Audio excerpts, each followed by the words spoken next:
Hello et bienvenue à ce nouveau numéro de la Minute Arthur. Aujourd'hui nous parlons de l'action.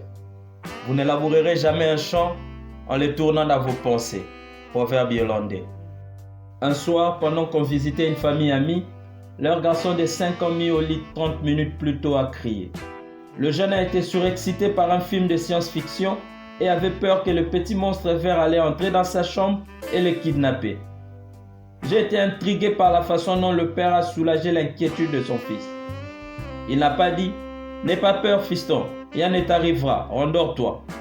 À la place, il a réagi. Il a fait tout un spectacle pour le garçon en inspectant les fenêtres pour être sûr qu'elles sont bien fermées. Puis il a pris une arme en plastique du garçon et l'a mise sur la table en disant « Billy, voici un pistolet pour toi, juste au cas où ». Dès cet instant, le petit bonhomme était complètement soulagé et 5 minutes plus tard, il dormait profondément. Mon ami, tu dois avoir des idées pour créer ou améliorer quoi que ce soit. La réussite échappe à celui qui manque d'idées. Mais ne nous trompons pas, les idées seules ne suffisent pas. Elles ont de la valeur que si elles sont mises en pratique. L'action est peut-être la seule chose qui te manque pour accomplir tes objectifs. Tu as déjà tout plané jusqu'aux petits détails. Tu as déjà prévu les différents scénarios possibles. Tu sais déjà quelles sont les personnes à contacter pour faire avancer ton idée. Maintenant, passe à l'action. Prends ton téléphone et passe ses premiers coups de fil. Le seul voyage impossible, c'est celui qui n'a jamais commencé. Il est parfaitement normal d'avoir peur.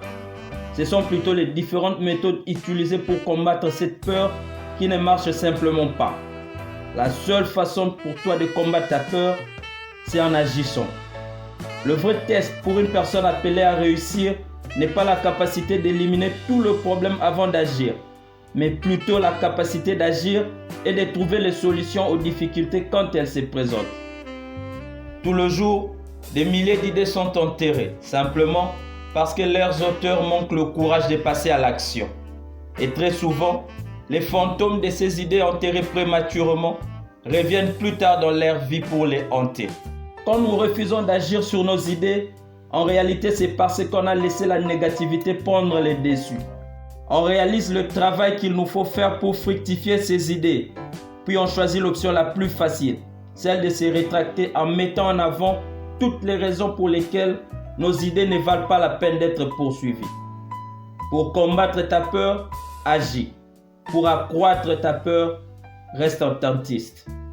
On a déjà tous entendu quelqu'un dire « Il y a 7 ans, si je n'avais pas hésité » ou « Il y a 7 ans, si j'avais fait ceci ou cela, je serais très loin aujourd'hui. » Une bonne idée, si elle n'est pas appliquée, peut produire une terrible douleur psychologique. Agis sur tes idées et gagne en tranquillité d'esprit. L'enfant dans notre illustration s'est senti rassuré parce que son père a réagi face à ce qui lui faisait peur. Les simples paroles, même rassurantes, mais sans action, n'auront forcément pas eu le même effet sur l'enfant. L'action ne garantit pas forcément le bonheur, mais il n'y a aucun bonheur sans action.